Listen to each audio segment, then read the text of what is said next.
My palms were sweating as I shuffled down the narrow airplane aisle, the worn strap of my duffel bag digging into my shoulder. The recycled air felt too thin, carrying whispers of expensive cologne and the faint metallic tang of anxiety. Mine, not theirs. I'd never flown before, not once in my 25 years. Growing up in the foster system and then working paycheck to paycheck at a diner in Queens hadn't exactly afforded me many luxuries.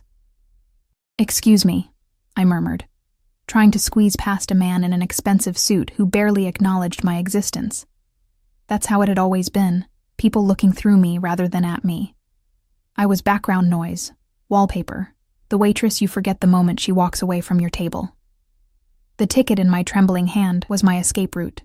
One way to San Francisco, where my childhood friend Mia had promised me a job and a place to crash until I got on my feet.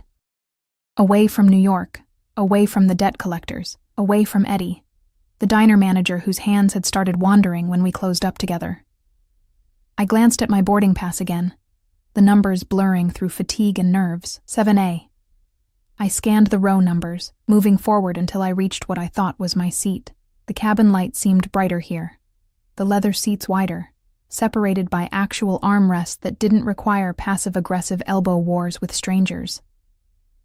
This must be it, I whispered to myself, sliding into the window seat. The leather felt buttery against my fingertips, nothing like the cracked vinyl booths I'd spent years wiping down at the diner.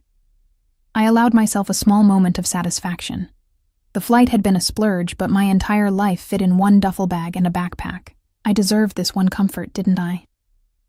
A flight attendant with perfect blonde hair and a smile that didn't quite reach her eyes moved past, doing a double take as she glanced at me. I shrank into the seat, suddenly aware of my faded jeans and secondhand sweater. Maybe she could smell the desperation on me.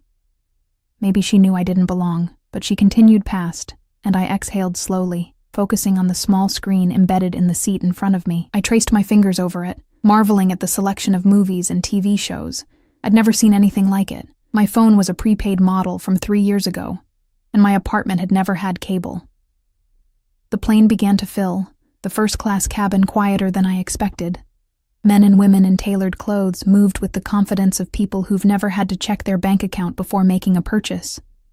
I kept my gaze lowered, afraid someone would challenge my right to be there. Then I felt it. A shift in the atmosphere, subtle but unmistakable. Like the air pressure had changed, making my ears pop. The cabin seemed to go quieter, conversations falling to hushed murmurs. I didn't look up, not right away. Instead, I noticed the reactions around me, the slight straightening of backs, the curious glances, the sudden attentiveness of the flight attendants. He came into my peripheral vision like a storm front. Dark, imposing, inevitable. A tall figure in a perfectly tailored black suit that seemed to absorb light rather than reflect it. I caught fragments of him as he moved, strong hands with a heavy silver ring, broad shoulders that tapered to a narrow waist, dark hair cut close at the sides but longer on top. I dared a glance up and immediately regretted it. His face was arresting, all sharp angles and contrasts. High cheekbones, a strong jaw darkened with precisely maintained stubble, and eyes so intensely blue they seemed artificially lit from within. He couldn't have been more than 35, but authority radiated from him like heat. He wasn't alone. 2 men flanked him, their watchful eyes scanning the cabin in continuous sweeps. They moved with military precision, one taking position at the front of the first-class section, while the other stood near my row, his hand never far from the inner pocket of his jacket. The man, I couldn't think of him as just another passenger, stopped at the row behind mine. I could feel his presence like a physical weight against my back, could smell the subtle notes of sandalwood and something darker, more primal. Power had a scent, I realized. And money. Real money, old money. Not the crumpled bills I counted every night after my shift. "Mr. Russo, can I get you anything before takeoff?" The flight attendant who had barely glanced at me now hovered attentively, her smile genuine and eager. "Water, no ice." His voice was deep, with the barest hint of an accent I couldn't place. Italian, maybe? It held the quiet confidence of someone who never needed to raise it to be heard. I shifted in my seat, suddenly aware of the mistake I'd made. I must have read my boarding pass wrong. This was first class. I belonged in economy, with the other struggling waitresses and minimum wage workers. Panic bloomed in my chest, but I stayed frozen, hoping that maybe, if I remained perfectly still, no one would notice me until after takeoff. Then I could explain the mistake to a flight attendant, away from curious eyes and judgmental stares. The plane was nearly full now. I opened my boarding pass again, squinting at the numbers. My seat was 17A, not 7A.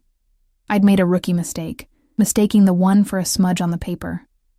My cheeks burned with embarrassment.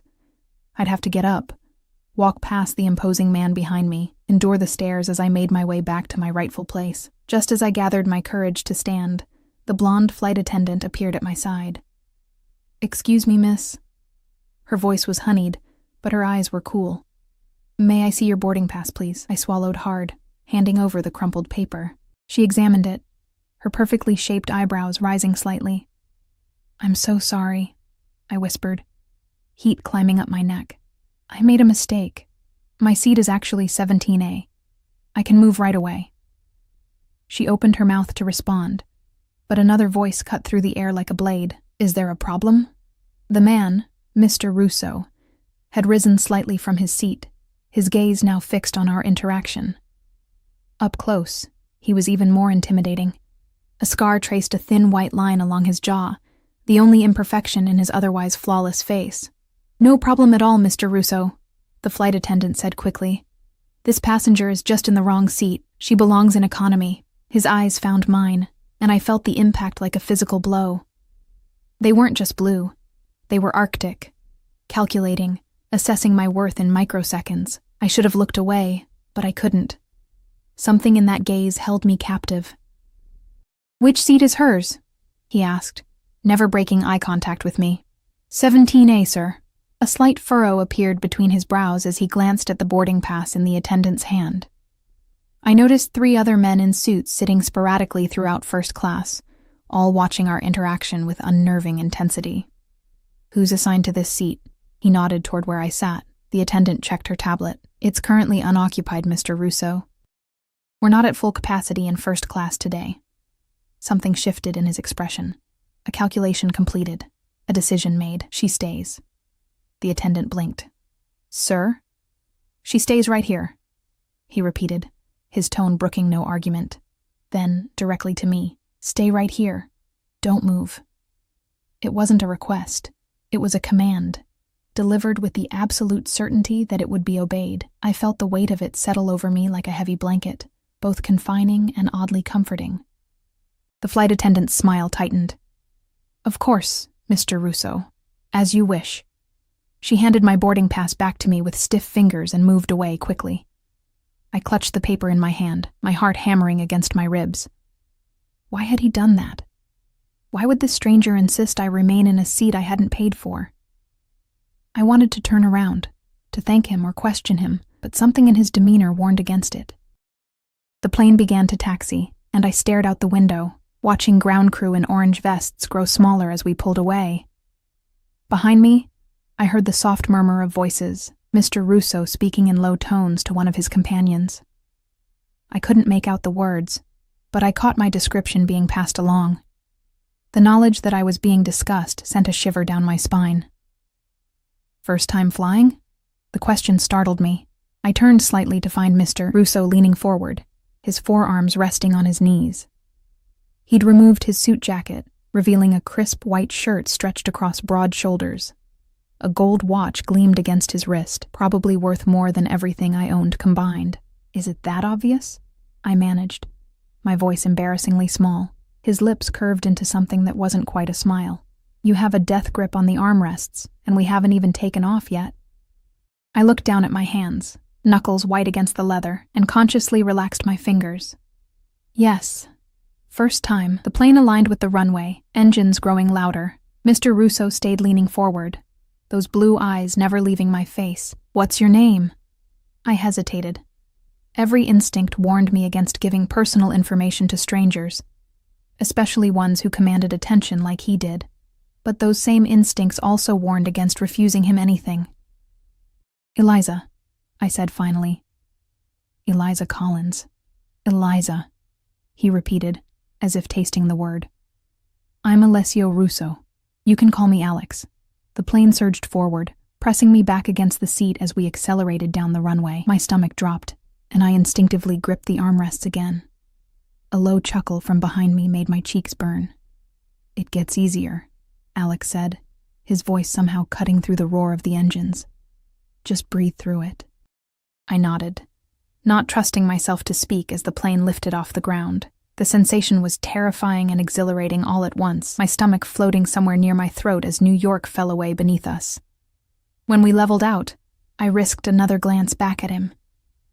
Alex was watching me with an intensity that made my skin prickle, not with fear exactly, but with something adjacent to it, awareness perhaps. The awareness of prey in the presence of a predator who hadn't yet decided to hunt. Thank you, I said, finally addressing the elephant in the room. For letting me stay in this seat, I really did make an honest mistake. I know you did. There was absolute certainty in his voice. How could you possibly know that? He leaned back in his seat, but his eyes never left mine.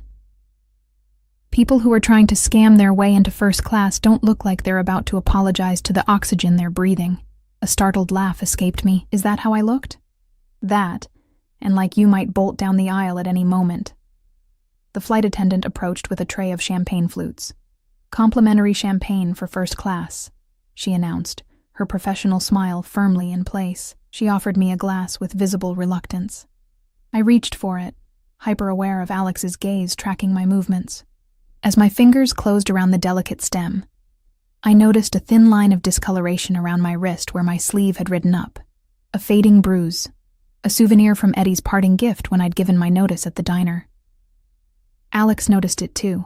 His expression didn't change, but something deadly flickered in those blue eyes. Enjoy the champagne, Eliza. It's Dom Perignon. Probably better than whatever they serve in 17A. The flight attendant moved on to offer him a glass, which he accepted without looking at her. His focus remained on me, or more specifically, on my wrist, which I quickly covered by tugging down my sleeve. I sipped the champagne, the bubbles exploding on my tongue with a taste that was nothing like the $11.99 sparkling wine I'd bought to celebrate New Year's Eve alone in my apartment. It's good, I said inadequately. It should be, at $200 a bottle. He said it casually, without a hint of boasting. $200 for a bottle of alcohol. I could live for a week on that. I took another sip, trying to appreciate what might be my only chance to taste something so expensive. San Francisco, he said, nodding toward my boarding pass still clutched in my hand. Business or pleasure? Neither, really. I'm moving there. Fresh start. Running to something or away from something? The question hit too close to home. I stared into the golden liquid in my glass. Both, I guess. He made a sound of acknowledgement, as if my answer confirmed something for him. When I looked back, his eyes had softened marginally, though they lost none of their intensity. Sometimes both is the only answer that makes sense, he said. The plane hit a pocket of turbulence jostling us. My champagne sloshed dangerously close to the rim of the glass. Without thinking, Alex's hand shot out, steadying mine. His skin was warm, his grip gentle but firm. I froze, hyper-aware of the contact, of how long it had been since someone had touched me with any kind of care. Careful, he murmured, his fingers lingering for a heartbeat longer than necessary before he withdrew. First rule of first class, don't waste good champagne. Something about his touch, brief as it was, unlocked a floodgate of sensation. The exhaustion of the past weeks, of working double shifts to save enough for this one-way ticket, of sleeping with one eye open in case Eddie made good on his threats, of wondering if I was making the biggest mistake of my life, crashed over me in a wave. Thank you, I said again, meaning it for more than just the champagne. Alex leaned back in his seat, studying me with those unreadable blue eyes. One of his men approached, bending to whisper something in his ear. Alex nodded once, then dismissed him with a slight gesture. Get some rest, Eliza, he said, his voice somehow both a suggestion and a command. It's a long flight to the West Coast. I turned back to the window, watching clouds drift by beneath us. but I remained acutely aware of his presence behind me. A gravitational pull I couldn't explain or resist. I didn't know who Alessio Russo was, or why he'd taken an interest in me. I didn't know what would happen when this plane landed in San Francisco, where Mia was supposed to meet me at baggage claim. All I knew was that for the first time in years, someone had seen me. Really seen me. And despite all logic and reason, despite the warning bells clanging in my head, a part of me never wanted to be invisible again. I closed my eyes, feeling the gentle vibration of the plane beneath me, the soft hum of the engines, and the weight of a stranger's gaze on the back of my head. Whatever happened when we landed, I had 6 hours of sanctuary in a seat that wasn't mine, courtesy of a man who looked at me like he could read every secret I'd ever tried to hide. I must have fallen asleep, lulled by the steady hum of the engines and the champagne warming my blood. When I woke, the cabin lights had been dimmed, and a soft blanket covered me that I didn't remember requesting. I shifted in my seat, momentarily disoriented, before memories of how I'd ended up in first class came flooding back. Slowly, carefully, I turned to glance behind me. Alex was awake, the blue glow from his tablet illuminating the sharp planes of his face. He looked up immediately, as if he'd sensed my movement before I'd even made it. Our eyes met in the shadowed cabin, and something unspoken passed between us, a current of recognition, of awareness. "Sleep well?" he asked, his voice pitched low enough not to disturb the other passengers. I nodded, suddenly conscious of my tangled hair and the dried drool that probably marked the corner of my mouth. I wiped at my face self-consciously. "How long was I out?" "About 3 hours." He set his tablet aside. "You looked like you needed it." 3 hours of unguarded vulnerability in the presence of a stranger. I should have felt exposed, violated somehow. Instead, I felt oddly rested, as if for those 3 hours the weight of vigilance had been carried by someone else. "I didn't order this," I said, lifting the edge of the blanket. One corner of his mouth lifted. "I did. You were shivering." The knowledge that he'd been watching me while I slept, close enough to notice me shivering, should have unnerved me. Maybe it was Stockholm Syndrome, or maybe just the lingering effects of genuine sleep, but I felt a flutter of something like gratitude instead. "Thank you. Again. I seem to be saying that a lot to you." His eyes narrowed slightly, not in anger but in consideration. "You're not used to people doing things for you, are you, Eliza Collins?" The directness of the question caught me off guard. "No," I admitted. "Not really." Why is that, I wonder? It wasn't really a question, more like a thought spoken aloud. I shifted uncomfortably under his scrutiny. "Just lucky, I guess." He didn't smile at my attempt at humor. Instead, he leaned forward, closing the distance between us. "I think it's because you don't expect it. You've trained yourself not to." His insight was too accurate, too penetrating. I looked away, out the window at the endless black sky. "You don't know anything about me. I know more than you think." Something in his tone made me look back at him. He held up his phone, and on the screen was a social media profile. My social media profile. The few public photos I had, my employment history at the diner, the community college classes I'd taken in accounting before I'd had to drop out to work more hours. "What the hell?" I hissed, anger temporarily overshadowing my intimidation. "You looked me up? While I was sleeping?" He didn't seem the least bit apologetic. "I make it a point to know who I'm dealing with." "We're not dealing with anything. You're a stranger who happened to be on the same flight as me. A stranger who's apparently also a stalker." Something dangerous flickered across his face, a warning I was too incensed to heed. "Be careful, Eliza," he said softly. "There's a difference between caution and disrespect. I'm allowing one, not both." The implied threat, delivered with such casual confidence, doused my anger like cold water. I became acutely aware of the isolation of our position, 35,000 feet in the air, surrounded by his men, with nowhere for me to go even if I wanted to escape. "I apologize," I said stiffly. "I'm not accustomed to having my privacy invaded quite so thoroughly." He studied me for a moment longer, then nodded once, accepting my apology without offering one of his own. Tell me about San Francisco. You said you're meeting someone there? The abrupt change of subject left me scrambling. My friend Mia. We grew up in the same foster home for a while. She moved out west a few years ago, got herself settled. She's offered me her couch until I can find a place. And a job? You have prospects? I shifted uncomfortably. Mia says the restaurant where she works is hiring. It's nothing fancy, just a cafe near Fisherman's Wharf. But it's a start. A waitress. He said it flatly without inflection, yet I felt judged nonetheless. It's honest work, I defended. And I'm good at it. I'm sure you are. But is that all you want, Eliza? To carry other people's food and smile for their tips? The question stung, mostly because I'd asked it of myself too many times to count. What I want doesn't matter much. What matters is paying rent and keeping the lights on. A flight attendant appeared with a tray of refreshments, interrupting whatever Alex had been about to say. She served him first, naturally, setting down a tumbler of amber liquid that I assumed was expensive whiskey.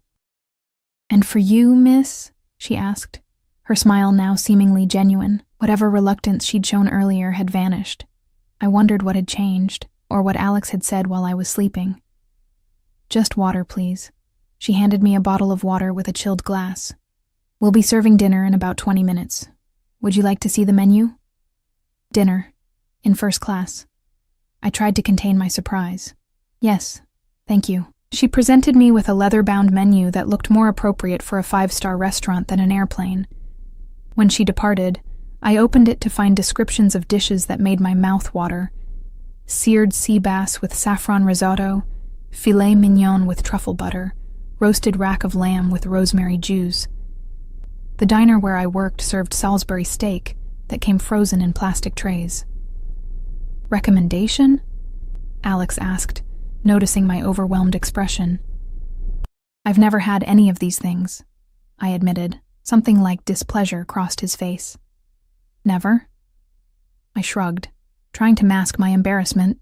Foster care isn't exactly known for its culinary experiences, and waitresses don't typically eat at places that serve. I squinted at the menu, pan-seared foie gras with fig compote. For a moment, I thought I saw genuine anger in his eyes, but it was gone so quickly I might have imagined it. "The lamb," he said decisively. "You should try the lamb, and the chocolate soufflé for dessert." When the flight attendant returned, I ordered as Alex had suggested. He chose the filet mignon, along with a bottle of red wine that made the attendant's eyebrows rise in appreciation. "That's an excellent choice, Mr. Russo. I'll decant it right away." After she left, I gave him a questioning look. "Is the wine special?" "It's a 2010 Chateau Lafite Rothschild, about $1,500 a bottle." I nearly choked on my water. "For wine? On an airplane?" A ghost of a smile touched his lips. "I have particular tastes." The food, when it arrived, was unlike anything I'd ever experienced. The lamb was tender and flavorful, the sauce rich and complex. Alex insisted I try his filet, cutting a piece and transferring it to my plate with a smoothness that spoke of years dining in fine establishments. He poured wine for both of us, watching with evident satisfaction as I took my first sip. "What do you think?" he asked. I struggled to find words that wouldn't betray my inexperience. "It's complex. I taste fruit, but also earth and something almost like leather." He looked genuinely pleased. "You have a good palate. Most people wouldn't catch those notes on their first try." The praise warmed me more than it should have. We ate in comfortable silence for a while, the rich food and wine creating a bubble of luxury that made the rest of the world seem distant and unimportant. "Tell me about New York," he said eventually. "What are you running from?" I set down my fork, appetite suddenly diminished. "I told you. I'm looking for a fresh start, and I told you I know more than you think." His eyes dropped to my wrist, where the bruise had been visible earlier. "Who was he?" The question was so direct, so penetrating, that I couldn't muster a denial. "My boss at the diner, Eddie. He got the wrong idea about our relationship." Alex's expression hardened. "Did he touch you without permission?" I stared down at my plate. "He tried, more than once. The last time I fought back. That's when he grabbed my wrist. Said if I ever wanted to work in the city again, I'd stop being so frigid." I laughed bitterly, as if I needed more reasons to leave. I didn't look up, afraid of what I might see in Alex's eyes. Pity, perhaps, or worse, disgust. When he spoke, his voice was controlled, but with an underlying current of rage that made me shiver. Eddie who? The question was so unexpected that I glanced up. What? His full name. The diner's address. Give them to me. A chill ran through me. Why? Because men like that don't stop with one woman. Because consequences exist for a reason. His eyes held mine, unflinching, because I asked.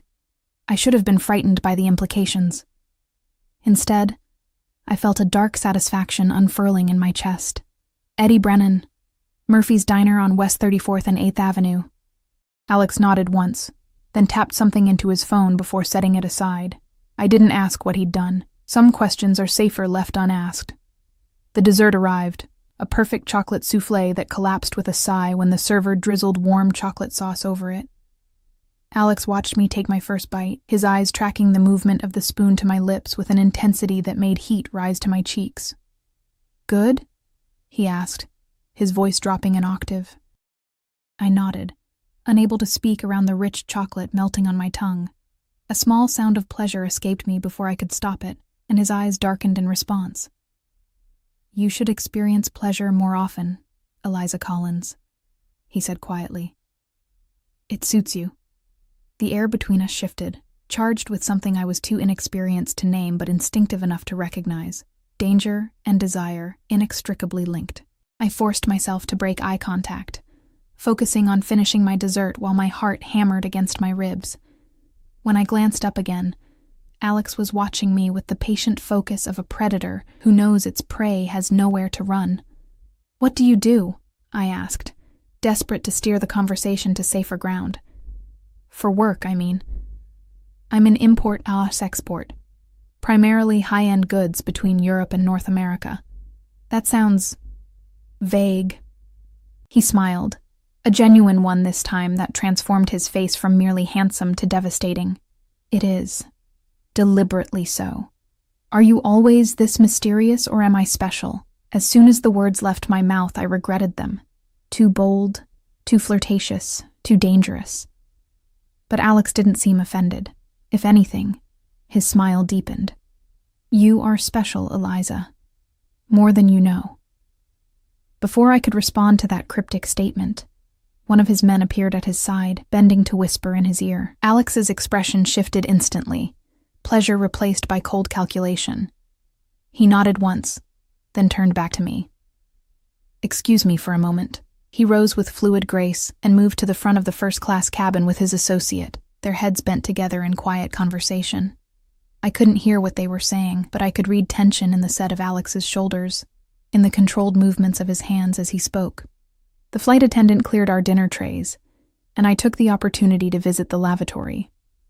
Inside the surprisingly spacious bathroom, I stared at my reflection in the mirror. My cheeks were flushed, eyes bright from wine and something else. Excitement, maybe, or fear. Both felt remarkably similar at that moment. What are you doing? I whispered to my reflection. This man is a stranger, a dangerous stranger. But that wasn't quite true anymore, was it? In the space of a few hours, Alessio Russo had seen parts of me I rarely showed anyone. My vulnerability, my anger, my pleasure. And I had glimpsed enough of him to know that whatever business he conducted, it operated in shadows deeper than I'd ever ventured. When I returned to my seat, Alex was back in his face a carefully composed mask of neutrality. But his knuckles were white where he gripped the armrest, betraying the tension he was trying to conceal. Everything okay? I asked cautiously. He glanced up, seemed to consider how much to say, then made a decision. A minor business complication. Nothing that can't be handled. By your employees. I nodded toward the men positioned throughout the cabin. Associates. He corrected smoothly. And yes. The cabin lights dimmed further, signaling that it was time for passengers to sleep during the overnight flight. Around us, people reclined their seats, donned sleep masks, settled in for the remaining hours of the journey. You should rest, Alex said. We still have a few hours before landing. I hesitated. I don't think I can sleep anymore, too much on my mind. He studied me for a moment, then reached into his carry-on and extracted a slim leather case. From it, he removed a book, a well-worn copy of The Great Gatsby. "Here," he said, offering it to me. "If you're going to be awake, you might as well have something to occupy your thoughts." I took the book, our fingers brushing in the exchange. "You carry literature in your carry-on?" "I find Fitzgerald to be excellent company on long flights." I opened the book carefully, noting the dog-eared pages and margin notes written in a strong, angular hand. "This is your personal copy." "Yes. And you're letting me borrow it." He tilted his head slightly. "Is that so strange? It feels intimate." His eyes held mine in the dimness. "Does that make you uncomfortable?" It should have. Everything about this situation should have made me uncomfortable. Instead, I found myself drawn deeper into whatever web was being woven between us. "No," I admitted. "It doesn't." He nodded, as if my answer confirmed something for him. "Good. Read, Eliza. I enjoy watching your expressions change as you think." It should have been a creepy statement. Instead, it made me feel seen in a way I'd rarely experienced. I turned my attention to the book, aware of his gaze on me as I began to read the familiar opening lines. But my concentration kept slipping, pulled away by the magnetic presence behind me, by questions that multiplied with each passing hour. Who was Alessio Russo, really? What kind of import-export business required armed guards on commercial flights? Why had he taken such an interest in me, a nobody waitress with nothing to offer someone like him? And most importantly, what would happen when this plane landed and the brief, surreal bubble of first-class luxury burst around us? After about an hour of pretending to read while my thoughts chased themselves in circles, I felt a light touch on my shoulder. I turned to find Alex leaning forward, his face close enough that I could see the faint stubble darkening his jaw despite the dim cabin lights. "Your mind is too loud," he said softly. "I can practically hear you thinking." I closed the book, keeping my finger between the pages to mark my place. "Sorry. Don't apologize. Tell me what's troubling you." I hesitated, then decided on honesty. "You." His eyebrows rose slightly. "Me?" "This." I gestured vaguely between us. "Whatever this is. I don't understand why you're interested in me. Men like you don't notice women like me. Men like me?" There was a dangerous edge to his voice now. "Wealthy. Powerful." I swallowed hard. "Dangerous." Instead of denying it, he smiled. A predator's smile. All teeth and no warmth. "And women like you?" "Invisible," I said simply. "Dispensable." Something flashed in his eyes, anger, but not directed at me. "You are many things, Eliza Collins, but invisible and dispensable are not among them." He reached out slowly, giving me time to pull away, and brushed a strand of hair behind my ear. His touch was light, almost reverent, but I felt it like a brand against my skin. "What if I told you that I saw you the moment you stepped onto this plane? That I watched you try to make yourself smaller, to apologize for the space you occupy? That I recognized in you something I've been looking for without knowing it?" My breath caught in my throat. I'd say that sounds like a line, a very good one, but still a line. He laughed, a genuine sound of surprise and delight that transformed his face yet again. "Fair enough. But what if it's true? Then I'd say you're either insane or dangerous. Possibly both. And yet you're still here, talking to me instead of pretending to sleep." He had me there. I couldn't explain the pull I felt toward him, the sense that in the space of a few hours, my life had veered off its predictable trajectory into something unknown and potentially hazardous. "Maybe I'm the one who's insane," I said softly. The overhead speakers crackled to life, the captain's voice announcing that we'd soon begin our descent into San Francisco. The spell between us broke as the cabin lights brightened and flight attendants moved through the aisles, collecting trash and preparing for landing. I handed the book back to Alex, our fingers lingering together longer than necessary. "Thank you. It's one of my favorites." "Keep it," he said, closing my fingers around the worn cover. "A souvenir of your first flight. I couldn't. It's yours. It has your notes in it. That's why I want you to have it." His eyes held mine, intense and unreadable. something to remember me by, as if I could forget him, as if the few hours spent in his orbit hadn't already altered something fundamental within me. The plane began its descent, the change in altitude making my ears pop. San Francisco appeared below us, a sprawl of lights against the darkness, the iconic Golden Gate Bridge illuminated against the night sky. A new city, a new beginning. But suddenly, the future I'd been so desperate to reach felt hollow compared to the intensity of the present moment. What happens when we land? I asked, the question that had been circling my mind for hours finally escaping. Alex's expression gave nothing away. That depends on you, Eliza. On me? How? He leaned closer, his voice dropping so only I could hear him. When we reach the gate, you have a choice to make. You can go to baggage claim, meet your friend Mia, start your new life as a waitress by the wharf. He paused, his eyes never leaving mine. Or you can come with me. My heart stuttered. Come with you where? Does it matter? It should have. It should have been the only thing that mattered. Instead, I found myself considering it, considering walking away from the safe, predictable path I'd planned into something unknown with a man I'd just met. A man who radiated danger and secrets. You don't even know me, I whispered. I know enough. His certainty was absolute. The rest, we have time to discover. The plane touched down with a jolt, tires squealing against the runway. Reality came rushing back, my duffel bag with everything I owned. Mia waiting at baggage claim, the job she'd helped secure for me. The sensible future I'd planned so carefully. I can't just... You can. Alex interrupted. That's the beauty of it, Eliza. You can do exactly what you want. For once in your life, you have a genuine choice. The plane taxied to the gate, each second bringing me closer to a decision that suddenly felt monumental. Around us, passengers began gathering their belongings, phones lighting up as they reconnected with the world. But in our bubble of first class, time seemed suspended between one heartbeat and the next. Why me? I finally asked, my voice barely audible above the ambient noise of the cabin. Out of all the people you could choose, why me? Alex considered me with those penetrating blue eyes. Because when I looked at you, I saw someone who deserves more than she's been given. Someone who survived without becoming hard. That's rarer than you might think. His words struck something deep within me. A lonely, neglected part that had always longed to be valued for exactly who I was. You don't make offers like this to every woman you meet on planes, I said. It wasn't a question.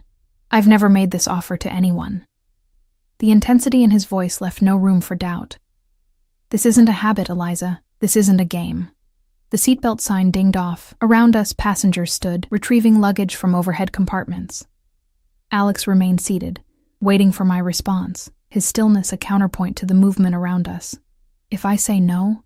I asked, needing to understand the parameters of this strange situation. Then you walk away. No consequences. No regrets. He paused. At least, not on my end. The implication that I might regret refusing him hung in the air between us. The plane had reached the gate now, the gentle bump as the jetway connected, jarring me back to reality. I need to think, I said. Alex nodded once. Of course. He stood, and one of his men immediately appeared with his suit jacket. Alex shrugged it on with effortless grace, then reached for something in the inner pocket. He extracted a business card and held it out to me. My private number, he said as I took it. Available to you regardless of your decision today. The card was heavyweight cream stock, embossed with only his name and a phone number. No company, no title. Just Alessio Russo in elegant script. I slipped it into my pocket as passengers began to disembark. Alex's men moved with practiced efficiency, one leading the way while the others flanked him protectively. He paused in the aisle beside my seat, looking down at me with an expression I couldn't quite interpret. I'll wait for you at the exit to the secure area, he said. 20 minutes.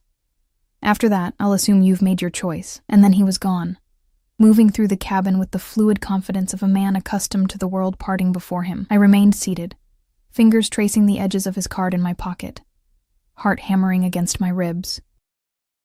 20 minutes to decide the course of my life. I gathered my meager belongings. The backpack I'd stowed under the seat, the duffel I'd have to retrieve from baggage claim, the worn copy of The Great Gatsby he'd insisted I keep. These physical anchors to reality felt insubstantial compared to the weight of the choice before me. I made my way off the plane in a daze, thanking the flight attendants automatically. The terminal was a blur of lights and sounds, too bright and too loud after the cocoon of first class. I followed signs toward baggage claim, each step leaden with indecision. Mia would be waiting. Reliable, practical Mia who'd pulled herself up from the same foster system that had spat me out. Mia who'd offered me her couch, who'd spoken to her manager about hiring me, who represented safety and certainty. And then there was Alex. Dangerous, magnetic Alex who looked at me like I was something precious instead of disposable. Alex who offered an unknown future that terrified and thrilled me in equal measure. I found myself stopping in the middle of the concourse, travelers flowing around me like water around a stone. What was I doing? What kind of person seriously considered abandoning a solid plan for a man she'd just met on a plane? A man who was clearly involved in something illegal, who traveled with armed guards, who could make flight attendants change their behavior with a word. I pulled out my phone and found Mia's number. I should call her, tell her I'd landed, that I was on my way to baggage claim, that everything was proceeding according to plan. Instead, I found myself opening her text messages, scanning our conversations from the past few weeks. Her excitement about my arrival, her descriptions of the apartment she shared with 2 other girls, where I'd be sleeping on a pull-out couch in the living room, the cafe job she'd lined up, minimum wage plus tips, just like the diner in New York, different city, same life. Was that really what I wanted? To trade one invisible existence for another? To keep surviving instead of living? I looked up at a departures board, the minutes ticking away, 15 left of the 20 Alex had given me. My phone buzzed in my hand, a text from Mia. Just parked, at baggage claim. Can't wait to see you. Guilt twisted in my stomach. She'd done everything right, been the kind of friend everyone should be lucky enough to have. And here I was, contemplating standing her up for a man who practically screamed danger. I resumed walking, heading toward the escalators that would take me down to baggage claim. This was insane. I'd known Alex for hours, not even a full day. Whatever I thought I felt was just a product of stress, exhaustion, and the surreal environment of first class. Halfway down the escalator, I stopped again. Below me, I could see the baggage carousels, crowds of people waiting for their luggage. I scanned the faces, looking for Mia's familiar features, and then I saw her. Short dark hair, oversized sweater, anxiously checking her phone. Mia, my lifeline, my safety net. She looked up, scanning the arrivals, hope written across her face. In that moment, I knew. I knew that if I went to her, if I accepted the life she was offering, I'd always wonder what might have happened if I'd chosen differently. I'd live with that question mark hanging over me. That road not taken. I backed up the escalator, drawing confused looks from other travelers, and hurried back to the main concourse. 10 minutes left. My heart raced as I retraced my steps, moving against the flow of passengers. I didn't know if I was making the right choice. Objectively, it was probably the wrong one, but it was my choice. Perhaps the first truly autonomous decision I'd made in a life defined by reacting to circumstances rather than creating them. I reached the exit from the secure area, where arriving passengers emerged to meet those waiting for them. And there he was, standing slightly apart from the crowd, his men positioned strategically nearby. Alex wasn't looking for me. He was on his phone, his expression serious, authoritative. This was a man accustomed to giving orders and having them obeyed without question. What was I doing? Before I could reconsider, his eyes lifted, scanning the crowd with the focused intensity I'd come to recognize. When he saw me, something shifted in his expression. Surprise, followed by satisfaction.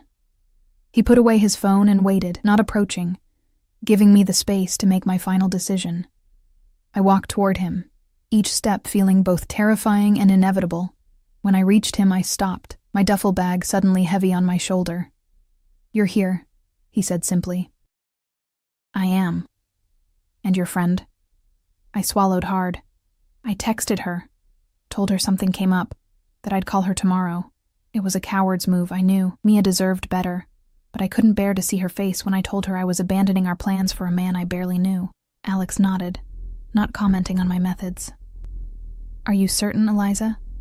This isn't a decision you can unmake. The gravity in his voice should have sent me running. Instead, it anchored me.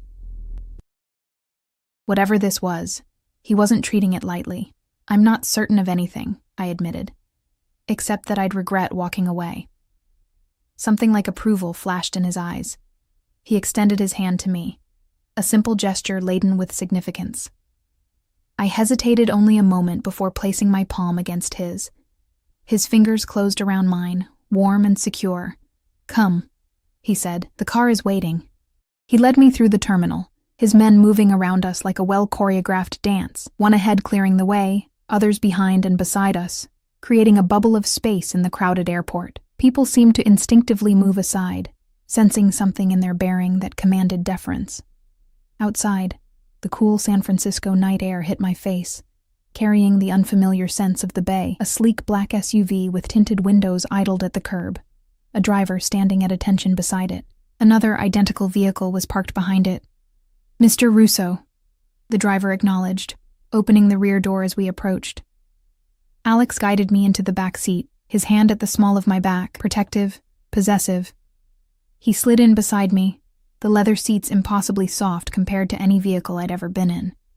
His men dispersed to the other car, leaving just the driver with us. "Where are we going?" I asked, as the car pulled away from the curb. "My home," Alex replied. "Unless you'd prefer a hotel for tonight." The implication that there would be many nights ahead sent a shiver through me. "Your home is fine."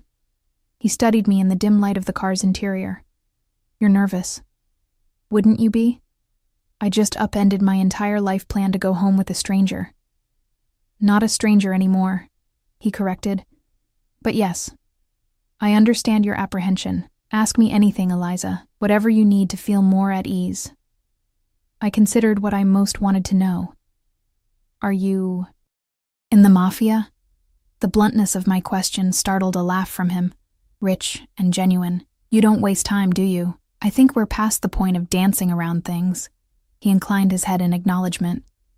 "My family has interests in various businesses, some legitimate, some less so. We prefer to operate with certain traditions and codes of honor." It wasn't a direct answer, but it was confirmation enough. The man beside me was not merely wealthy. He was powerful in ways that existed outside normal society.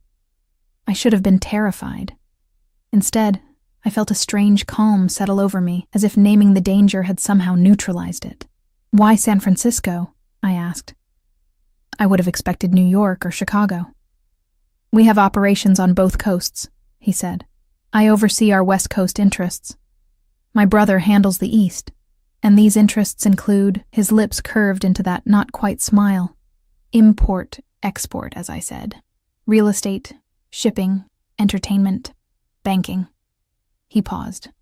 "Protection." The euphemism wasn't lost on me. I nodded, processing this information. "And where do I fit into all this?" His expression turned serious. "You don't. That part of my life remains separate from whatever develops between us. But your men, your security, they'll always be there, won't they? Watching." "Yes." No apology, no equivocation. "My position necessitates certain precautions." The car turned off the main highway onto a winding road that climbed into the hills. Through the windows, I caught glimpses of the bay far below, city lights reflecting off the water like scattered stars. "Is this the part where you tell me all the rules?" I asked, only half joking. "What I can and cannot do as whatever I am to you?" Alex's gaze intensified. "You're not a possession, Eliza. I don't want to control you. I want to give you opportunities you've never had before." "In exchange for what?" His hand found mine in the darkness, fingers intertwining. "Your company, your perspective, your trust. Eventually, it sounded too good to be true. People like him didn't just pluck people like me from obscurity out of the goodness of their hearts. There has to be more to it than that," I insisted. He was quiet for a moment, considering his words carefully. "When I saw you on that plane, trying so hard to be invisible, to apologize for taking up space that was rightfully yours, I saw myself, not as I am now, but as I was once, before my father's position became mine, before I understood my worth." The revelation stunned me into silence. This man, who exuded power and confidence from every pore, had once felt as I did. It seemed impossible. I was 14 when my father brought me from Sicily, he continued, his voice taking on a distant quality. I spoke little English. The other children called me names, mocked my accent. I learned quickly to make myself smaller, to attract less attention. I tried to imagine him as that vulnerable boy, and failed. What changed? My father saw what was happening. He took me aside and said something I've never forgotten. You are a Russo. You bow your head to no one. Alex's eyes found mine in the darkness. The same applies to you now, Eliza. Whatever protection my name provides is yours. Whatever resources I have are at your disposal. You need never make yourself small again. His words filled a void inside me I hadn't realized existed. A desperate hunger for belonging, for protection, for the certainty that I mattered to someone. I don't know how to be that person, I admitted, the one who doesn't apologize for existing. You'll learn. His confidence was absolute. I'll teach you. The car turned through an imposing gate that opened automatically at our approach. Beyond it stretched a long, winding driveway flanked by carefully manicured trees. At the end stood a sprawling mansion. Modern glass and steel softened by natural stone, perched on the hillside with the bay spread out below it like a private kingdom. This is yours, I breathed, taking in the scale of the property. Ours, he corrected, for as long as you choose to stay. The car came to a stop at the front entrance, a massive glass door flanked by stone columns. Before the driver could exit, Alex raised a hand to stop him. One more thing, Eliza. His expression turned serious. My world can be dangerous. There are people who would use anyone close to me as leverage. If you stay, you accept that risk, and the protection that comes with it. It should have been the final warning I needed. The red flag too bright to ignore. Instead, it felt like honesty. The first truly unvarnished truth I'd been offered in a life filled with foster parents who pretended to care until the checks stopped coming, and boyfriends who claimed to love me until something better came along. I understand, I said. He searched my face, looking for any sign of hesitation. You can still change your mind. One word, and the driver will take you anywhere you want to go. I thought of Mia, probably still waiting at baggage claim, worried and confused. Of the cramped apartment and minimum wage job that represented the sum total of my ambitions just hours ago. Of the invisible life I'd been prepared to accept, because I didn't believe I deserved more. I want to stay, I said, surprising myself with the steadiness in my voice. Something like triumph flashed in Alex's eyes. He nodded once, then opened the car door and extended his hand to help me out. The night air was cool against my skin as I stepped from the car, my duffel bag pathetically small against the grandeur of the mansion before me. Alex's hand rested at the small of my back, guiding me toward the entrance. The massive door opened before we reached it, revealing a woman in her 50s, with silver-streaked dark hair, pulled into a neat bun. Her expression betrayed no surprise at my presence, just calm efficiency. Good evening, Mr. Russo, she said, stepping aside to let us enter. Sophia, this is Eliza Collins, Alex said as we crossed the threshold. She'll be staying with us. Please prepare the blue suite. Sophia nodded, her dark eyes taking my measure with a single glance. Of course, sir.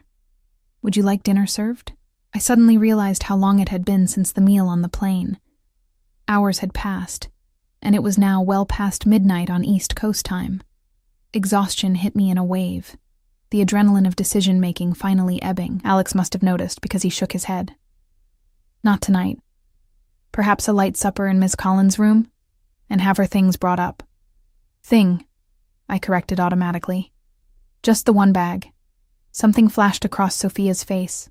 Surprise, perhaps, or pity, before her professional mask returned. Right away, sir. She disappeared down one of the many hallways branching off from the enormous entryway. I took in my surroundings with wide eyes, trying not to gape openly at the luxury surrounding me. The foyer alone was larger than my entire New York apartment, with soaring ceilings and a chandelier that looked like it belonged in a European palace.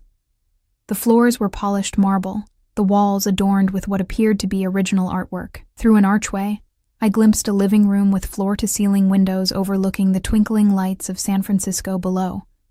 This is... I trailed off, unable to find adequate words. Ostentatious? Alex suggested, a hint of amusement in his voice. I was going to say intimidating, I admitted. He took my hand, his thumb tracing circles on my palm. It's just a house, Eliza. Bigger than most, certainly, but still just walls and floors and windows. Easy for him to say, I thought. He'd grown up in this world of wealth and power. To me, it was like landing on an alien planet where I didn't speak the language or understand the customs. Sophia reappeared. The blue suite is ready, sir. I've had Ms. Collins's bag taken up, and a light supper will be served shortly. Thank you, Sophia. That will be all for tonight. She nodded and withdrew, leaving us alone in the vast entryway. Come, Alex said. You're exhausted. Tomorrow is soon enough for a proper tour. He led me up a sweeping staircase to the second floor, down a hallway lined with more artwork. Modern pieces that probably cost more than I'd earn in a decade. We stopped at a set of double doors, which he opened to reveal what he'd called the Blue Suite. It was, in fact, a full apartment within the house. A sitting room with plush sofas and another wall of windows, a small dining area, and through an open door, I glimpsed a bedroom with the largest bed I'd ever seen. The bathroom is through there, Alex said, gesturing to another door. Sophia will have left everything you might need, but if there's anything else, just use the house phone to call down. I stood in the center of the room, my mind struggling to process this new reality. Just that morning, I'd been in my cramped New York apartment, counting pennies and worrying about making rent. Now I was standing in a mansion overlooking San Francisco, with a man who belonged to a world I'd only ever seen in movies. This is crazy, I whispered. More to myself than to him. Alex moved closer, his presence warm and solid in the unreality of the moment. It's a lot to take in. I understand that. Do you? I looked up at him, searching his face for any sign that he truly comprehended the vertigo I was experiencing. How could you possibly understand what this is like for me? Instead of taking offense, he considered my question seriously. No, he admitted finally. I can't fully understand. Your experience is uniquely yours. All I can do is try to make the transition as comfortable as possible. His honesty disarmed me. I'd expected platitudes or dismissal, not genuine acknowledgement of the gap between our worlds. I don't know how to be here, I confessed.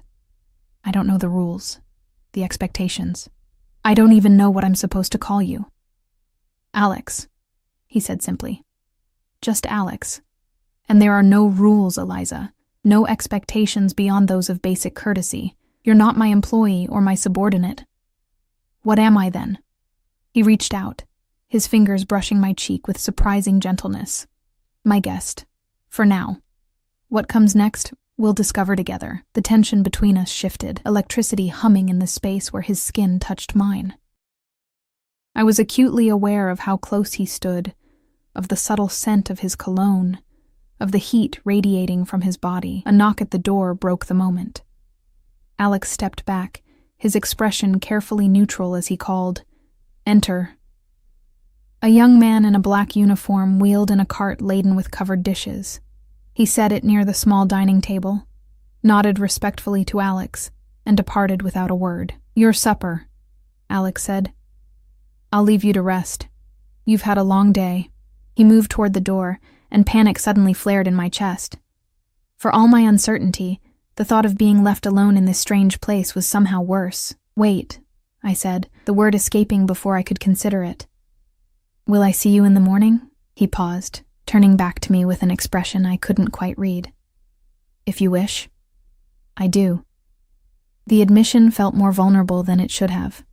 Something softened in his eyes. "Then I'll have breakfast served on the terrace at 9. Sophia will show you the way." He hesitated, then closed the distance between us once more. Slowly, giving me every opportunity to step away, he leaned down and pressed his lips to my forehead, a gesture so unexpectedly tender that my breath caught. "Sleep well, Eliza Collins," he murmured against my skin. "Tomorrow begins a new life for you." Then he was gone, the door closing softly behind him, leaving me alone with my racing thoughts and a future that had transformed completely in the space of a single day. I woke disoriented, sunshine streaming through floor-to-ceiling windows I didn't recognize. For a moment, panic gripped me. Where was I? Then the events of yesterday cascaded back in a rush of memories. The plane, Alex. The decision that had altered the trajectory of my life in a single moment. I sat up, taking in my surroundings properly in daylight. The bed was enormous, draped in linens so fine they felt like water against my skin. The bedroom itself was the size of my entire New York apartment, decorated in soothing shades of blue and cream. French doors led to a private balcony overlooking the bay. San Francisco spread out below like a miniature model city. A soft knock at the door pulled me from my reverie. "Yes?" I called, suddenly conscious of my rumpled appearance. Sophia entered, carrying a garment bag and a small tray with a steaming cup. "Good morning, Ms. Collins. I've brought you coffee and some clothing options." "Thank you, but I have clothes," I said, glancing at my duffel bag in the corner. Sophia's expression remained carefully neutral. Of course. Mr. Russo merely suggested these might be more comfortable for breakfast on the terrace. The mornings can be quite cool here. She laid the garment bag on a nearby chair and set the coffee on the bedside table. "Breakfast will be served at 9, as Mr. Russo mentioned. The bathroom is fully stocked with toiletries, and there are robes in the closet. Will you need anything else?" The normalcy with which she treated this bizarre situation, as if it were perfectly ordinary for strange women to appear overnight in her employer's home, was somehow more disorienting than the luxury surrounding me. "No, thank you," I managed. Sophia nodded. "I'll return at 8:45 to escort you to the terrace." When the door closed behind her, I sipped the coffee, rich, dark, and perfectly prepared, while eyeing the garment bag with suspicion. How had Alex arranged for clothes in my size overnight?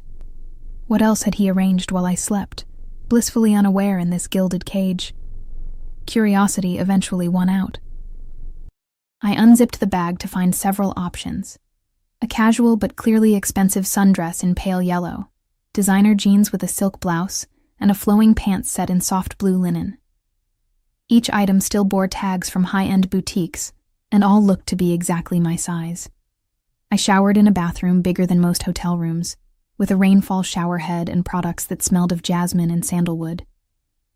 Wrapping myself in a plush robe, I returned to examine the clothes more closely.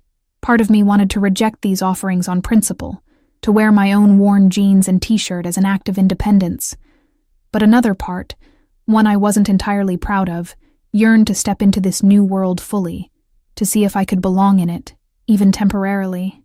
I chose the linen pants and matching top, the most modest option, but still far nicer than anything I'd ever owned. They fit perfectly, the fabric soft against my skin, in a way that made my old clothes seem like burlap in comparison. Sophia returned precisely at 8:45, nodding approvingly at my appearance. "This way, Ms. Collins." She led me through the mansion's winding corridors, each room we passed more impressive than the last. Original artwork adorned the walls, and furniture that belonged in museums sat casually in living spaces. The scale of wealth on display was almost obscene, making me acutely aware of the gulf between Alex's world and mine. We emerged onto a sprawling terrace with panoramic views of the bay. A table had been set for two, white linen tablecloth billowing gently in the morning breeze, and there was Alex, standing at the stone balustrade gazing out at the water, his back to us. He wore casual clothes today, dark jeans and a light sweater that did nothing to diminish his commanding presence. He turned as we approached, his eyes sweeping over me with unconcealed appreciation. "Thank you, Sophia," he said, dismissing her with a nod before focusing entirely on me. "You look rested." "Did you sleep well?" "Like the dead," I admitted. "I think I was more exhausted than I realized." He pulled out a chair for me, the gesture oddly formal in the casual setting. The first day in a new place is always overwhelming.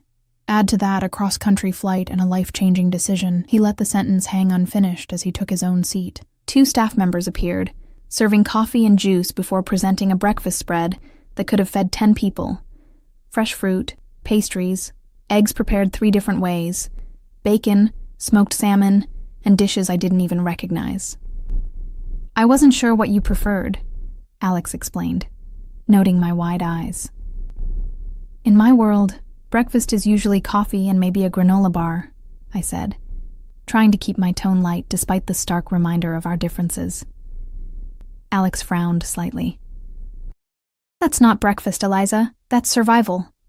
I loaded my plate with fruit and a croissant, hyper-aware of my table manners. Did one cut a croissant with a knife in this world? I wasn't sure, so I tore off small pieces with my fingers, hoping it wasn't a faux pas.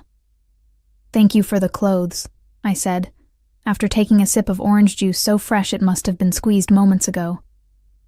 Though I'm curious how you knew my size. A ghost of a smile touched his lips. I have a good eye for such things, a useful talent in your line of work. I couldn't resist the small jab. Instead of taking offense, he seemed amused. In my personal life, perhaps. My professional associates rarely care if I can estimate their measurements. I laughed despite myself, some of the tension easing from my shoulders. Fair point. We ate in companionable silence for a few minutes, the view of San Francisco providing a stunning backdrop. Boats crisscrossed the bay, tiny from this distance, like toys in a child's bathtub. You have questions, Alex said finally, setting down his coffee cup. Ask them. I considered where to begin among the 1,000 queries crowding my mind. Why didn't you introduce yourself on the plane right away? You knew I was in the wrong seat from the beginning, didn't you? He nodded. I was curious to see what you'd do. Most people, caught in that situation, become defensive or entitled. You were neither. You were prepared to accept responsibility and retreat with dignity. So it was a test? An observation, he corrected. I don't play games, Eliza. What about your business? I chose my words carefully. Is that not a game of sorts, with rules and consequences? His expression turned serious. It's not a game when lives and livelihoods are at stake. It's a responsibility, one I take very seriously. And is that why you have men watching the house? I nodded toward the grounds below, where I'd spotted security personnel making rounds. Alex didn't seem surprised that I'd noticed. Yes. My position makes certain precautions necessary. Because of rivals? Or law enforcement? He studied me for a moment, as if deciding how much to reveal. Both, at times, though we maintain mutually beneficial relationships with most local authorities. The casual acknowledgement of corruption should have shocked me. Instead, it felt like confirmation of how the world really worked. The powerful making their own rules while the rest of us lived by different standards. And what happens now? I asked. The question that had been circling my mind since I'd made my decision at the airport. With me, I mean. Alex set down his fork, giving me his full attention. That depends on what you want, Eliza. I can offer you many things. Security, comfort, opportunities you've never had before. What I can't offer is a conventional relationship because of who you are, because of what I am, he corrected. My world doesn't allow for normal courtships or predictable paths. Anyone close to me must accept certain realities. Security concerns, public scrutiny, private obligations. I absorbed this, trying to read between the lines. Are you saying you want me to be your... What? Girlfriend? Mistress? Something darkened in his expression. I don't use such terms. They're reductive and disrespectful. Then what am I doing here, Alex? I pushed, needing clarity. What do you want from me? Your company, he said simply. Your perspective. Your presence in my life, in whatever capacity evolves naturally between us. It sounded too vague, too convenient. And in return, you'll want for nothing. Your own space here, if you choose to stay. Education, if you wish to pursue it. A career path that interests you. Financial independence. The offer was so expansive it made me dizzy. Why would you do all that for someone you just met?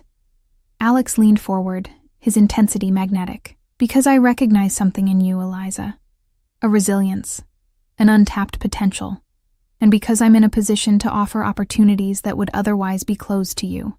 Most men who approach women on planes aren't offering scholarships and careers, I pointed out dryly. He acknowledged this with a slight tilt of his head. I'm not most men. No, I agreed. You're not.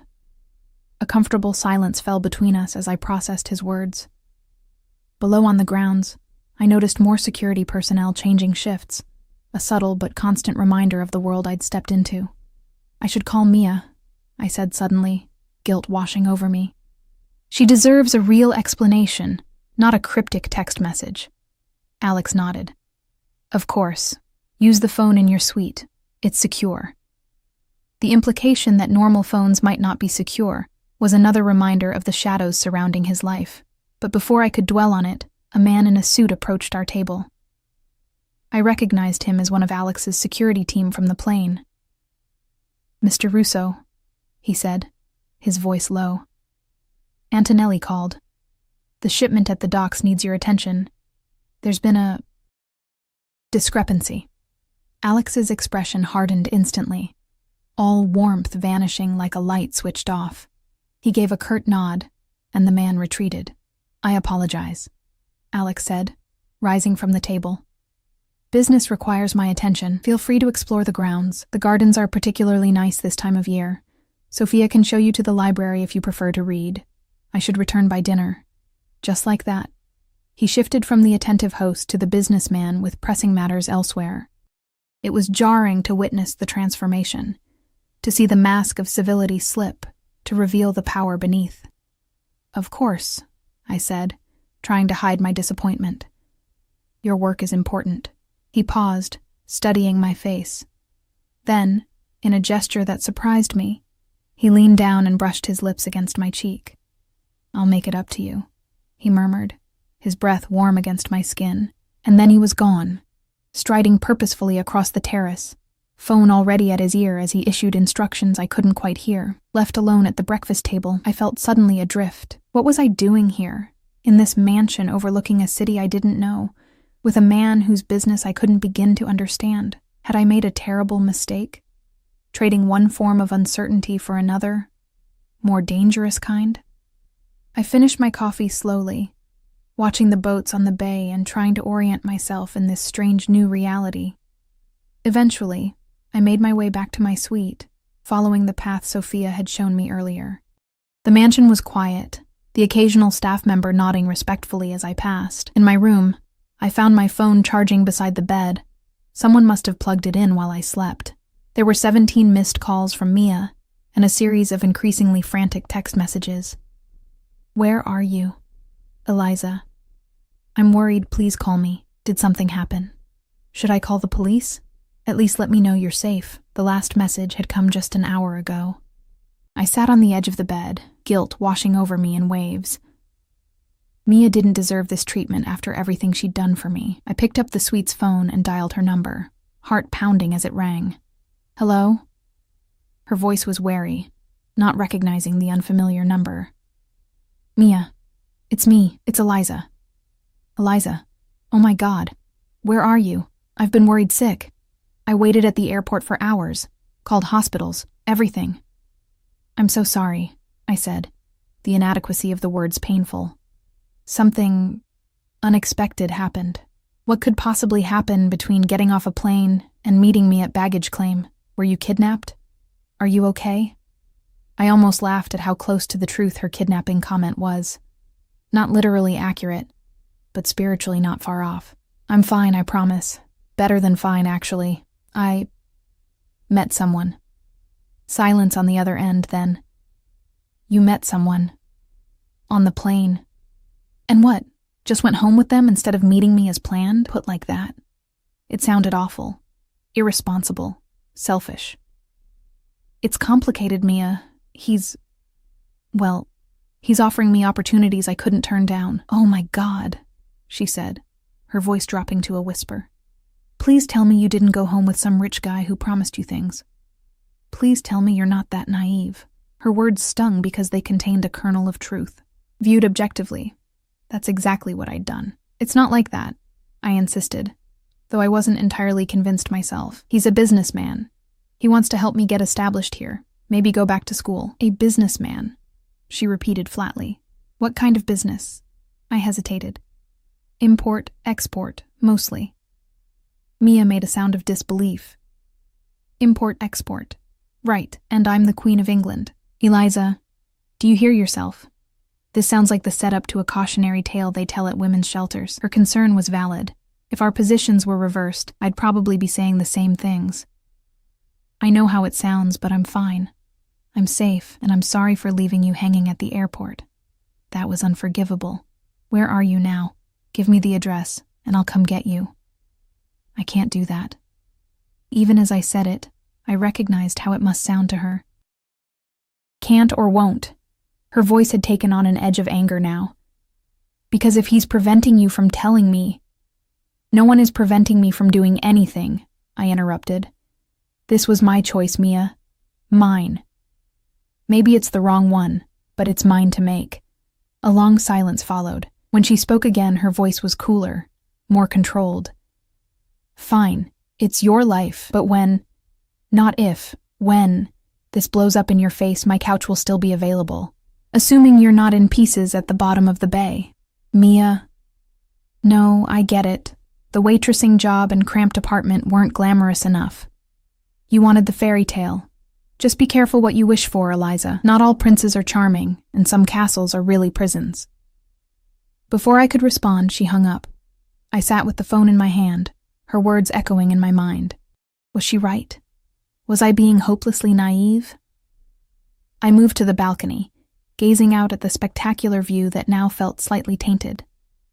In the distance, I could see the Golden Gate Bridge, shrouded partially in the city's famous fog. Somewhere beyond it was Mia's apartment, the life I'd planned, the safe choice I'd abandoned. A knock at the door pulled me from my thoughts. I opened it to find Sophia, her expression as professionally neutral as ever. Ms. Collins. Mr. Russo asked me to inform you that he's been delayed. He suggests you make use of the pool or gardens this afternoon, and he'll join you for dinner at 7. Thank you, Sophia. I hesitated, then added, Actually, I was wondering if I might see the rest of the house. I don't want to wander around lost. Something like approval flickered in her eyes. Of course. I'd be happy to give you a tour. For the next hour, Sophia guided me through the mansion, each room more impressive than the last. There was a library with floor-to-ceiling bookshelves, a home theater that rivaled commercial cinemas, a gym equipped with machines I couldn't even name, and an indoor pool in addition to the outdoor one I'd glimpsed from my balcony. Throughout the tour, I noticed subtle but unmistakable security measures, cameras in discreet locations, staff members who looked more like guards than household help, reinforced doors to certain areas Sophia politely described as Mr. Russo's private offices. By the time we returned to my suite, my head was spinning with impressions and questions. I thanked Sophia, who reminded me that dinner would be at 7 in the small dining room, small being a relative term in this house, I'd learned. Left alone, I explored my suite more thoroughly, discovering a walk-in closet that now contained not just the options Sophia had brought that morning, but an entire wardrobe of clothes in my size. Dresses, pants, tops, even nightwear and lingerie, all still with tags from designer boutiques. The gesture was simultaneously thoughtful and presumptuous. Alex had anticipated my needs, but also assumed I'd stay long enough to require a complete wardrobe.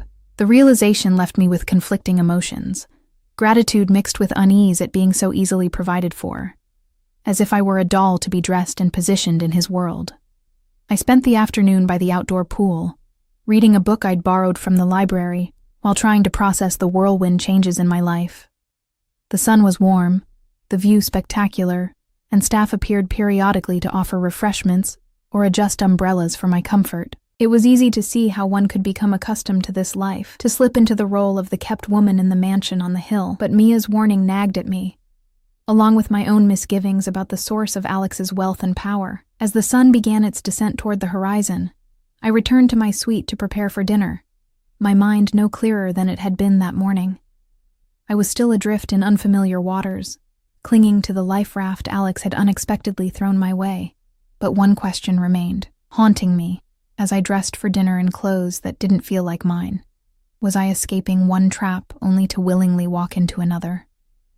I chose a simple black dress from the new wardrobe, the fabric draping elegantly while remaining modest. My reflection in the full-length mirror startled me. I looked like someone else, someone who belonged in this world of wealth and power. The transformation was superficial, of course, but unsettling nonetheless. Sophia arrived precisely at 7 to escort me to dinner. She led me through the mansion's winding corridors to what she'd called the small dining room. a space that could comfortably seat 12, but had been set for an intimate dinner for 2. Crystal chandeliers cast a warm glow over the polished mahogany table, and floor-to-ceiling windows offered views of the city lights now twinkling in the dusk. Mr. Russo will join you shortly, Sophia informed me before disappearing, leaving me alone in the imposing space. I wandered to the windows, watching as San Francisco transformed from day to night. Tiny pinpricks of light outlined the Golden Gate Bridge, and boats moved across the darkening bay like floating lanterns. It was breathtakingly beautiful, and so far removed from the life I'd known that it felt like a dream from which I might suddenly wake. I've always found that view therapeutic. I turned to find Alex standing in the doorway, still in business attire, but with his tie loosened and jacket removed. He looked tired, the perfect composure I'd observed earlier now showing faint cracks. "Rough day?" I asked. A shadow crossed his face.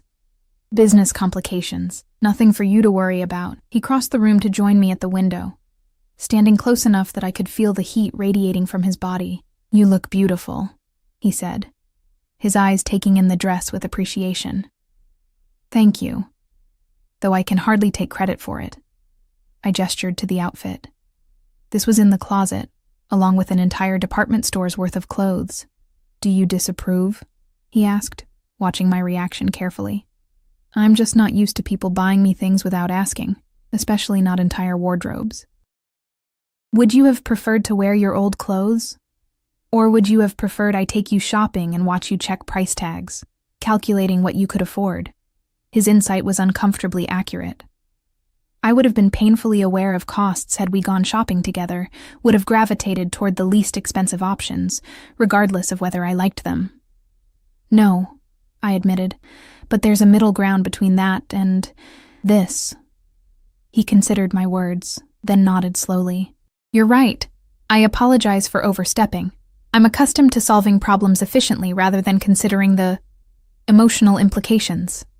His apology surprised me. Men like him, powerful, wealthy, used to getting their way, rarely acknowledged missteps.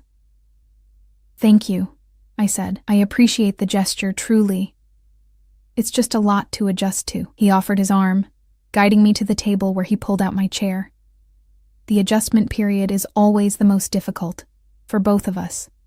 As he took his seat across from me, 2 staff members appeared, one serving wine, while the other presented the first course, a delicate seafood appetizer artfully arranged on Limoges china. "I hope you don't mind," Alex said. "I took the liberty of arranging the menu, but in the future the chef would be happy to prepare whatever you prefer." In the future. The casual certainty with which he spoke of my continued presence both comforted and unsettled me. "This is perfect," I assured him, taking a sip of wine that probably cost more than my monthly rent in New York. We ate in companionable silence for a few minutes, the food exquisite in ways I lacked the vocabulary to describe. Finally, I gathered my courage to ask the question that had been nagging at me all day. "Alex, what exactly happened at the docks today?" His fork paused halfway to his mouth, his expression instantly guarded. "Business matters. Nothing that concerns you." "I think it does concern me," I countered gently. "If I'm going to be here, in your home, in your life, shouldn't I understand what that life entails?" He set down his fork, studying me with those penetrating blue eyes. "There are aspects of my business that are better kept separate from our personal relationship." "For my protection?" I couldn't keep the skepticism from my voice. "Yes," he said simply. "The less you know about certain operations, the safer you are, both from external threats and from legal complications." Legal complications. The euphemism hung between us, a reminder of the shadows that surrounded his empire. "I'm not asking for trade secrets," I said. "But if I'm going to make an informed decision about staying here, I need to understand who you really are. Not just the man who enjoys Fitzgerald and drinks $1,000 wine, but the one who makes people nervous when he walks into a room." Alex was quiet for so long I thought he might refuse to answer. When he finally spoke, his voice was measured, controlled. "There was a shipment arriving from Sicily. Specialty goods that pass through specific channels to avoid excessive taxation and regulatory hurdles." He paused, choosing his words carefully. "Someone attempted to renegotiate terms after delivery. That required my personal attention. I read between the lines easily enough. Smuggled goods. Attempted extortion or theft, a response that had required the boss himself to intervene, likely not with polite conversation. "Did you hurt anyone?" I asked, the directness of my question surprising even me. His expression remained impassive. I resolved the situation. That's not an answer. It's the only one I'm prepared to give. His tone wasn't unkind, but it made clear that particular line of questioning was closed. The staff reappeared to clear our plates and serve the main course, a perfectly cooked steak for him, herb-crusted salmon for me. As they worked, I noticed the heavy silver ring on Alex's right hand had a small scratch that hadn't been there at breakfast. I didn't comment on it.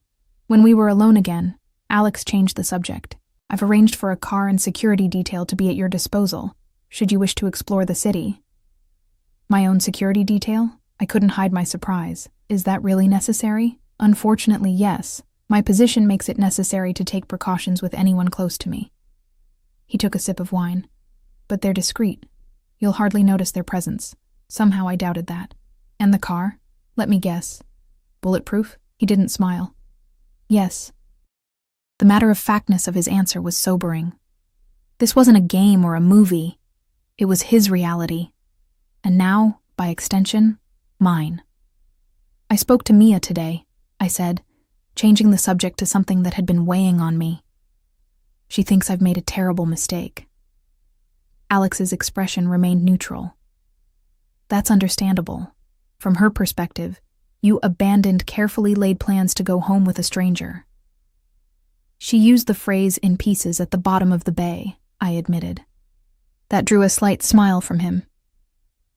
"Your friend has a vivid imagination, or a realistic assessment of how these situations usually end." I met his gaze directly. "Can you honestly tell me her fears are completely unfounded?" He set down his wine glass, giving me his full attention. "What I can tell you is that you are under my protection now. That means no harm will come to you, from me or anyone else, so long as you remain here." The way he phrased it sent a chill down my spine. Protection implied danger, and "so long as you remain here" carried an implicit warning about what might happen if I didn't. "Is that meant to be reassuring?" I asked. "It's meant to be honest." He leaned forward slightly. "I won't insult your intelligence by pretending my world is without risks, but I can promise that within it, you are safer than you've ever been." The irony wasn't lost on me.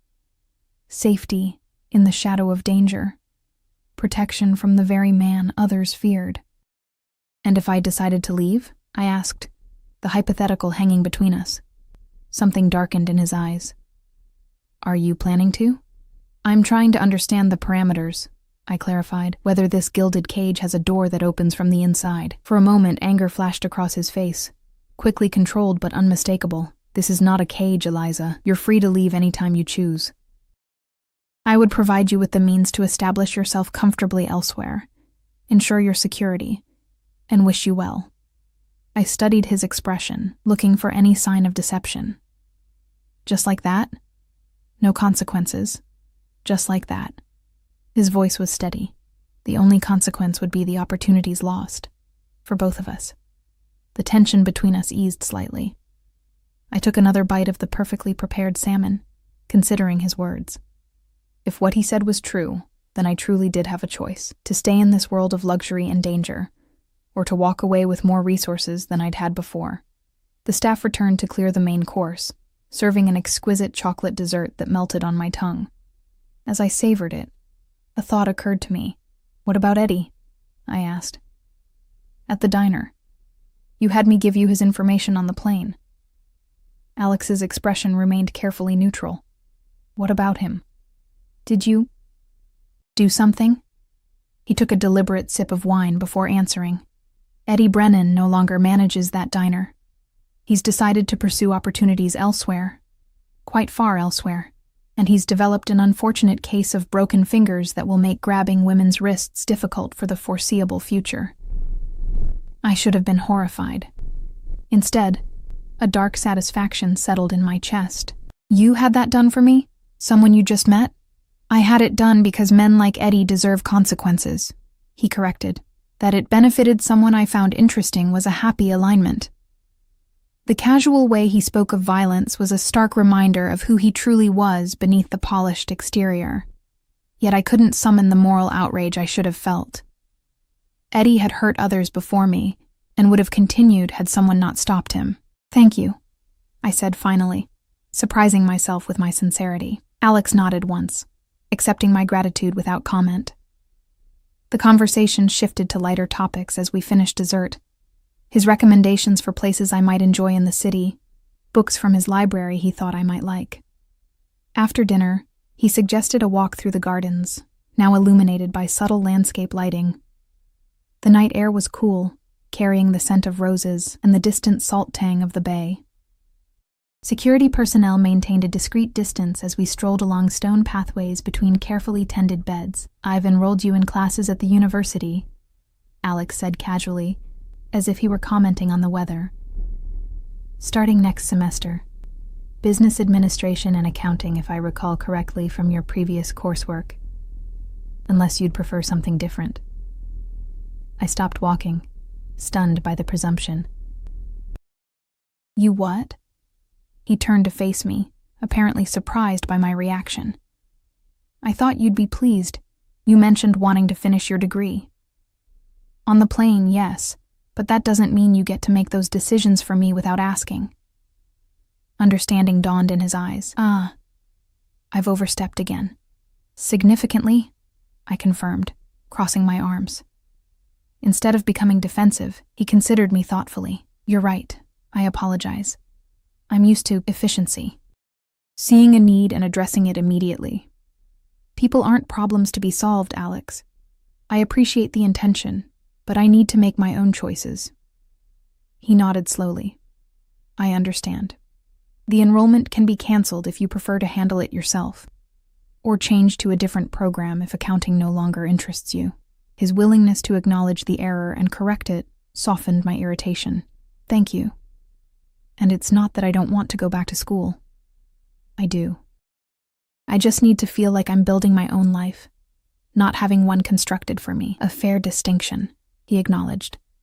"I'll try to be more mindful of it." We resumed walking, a comfortable silence falling between us.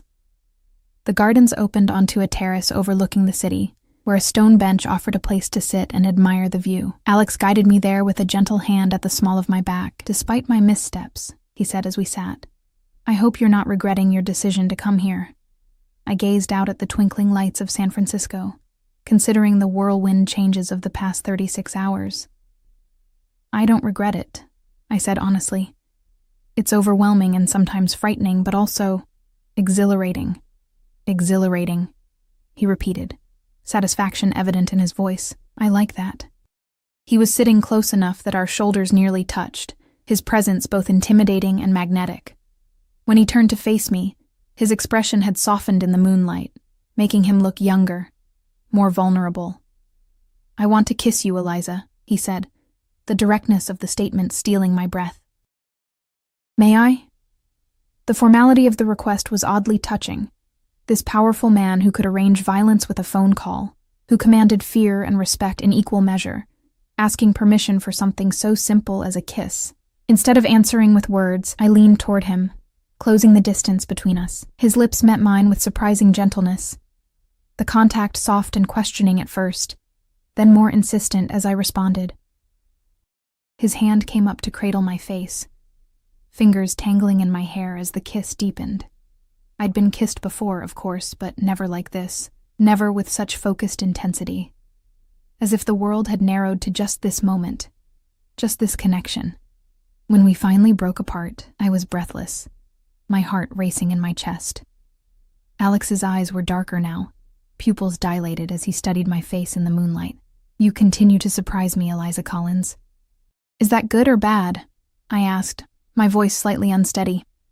"Very good," he assured me, his thumb tracing the curve of my lower lip. "Predictable is boring, and you are anything but boring." We stayed on the terrace for another hour, talking about everything and nothing. My childhood in foster care, his early years in Sicily, books we'd read, places he'd traveled.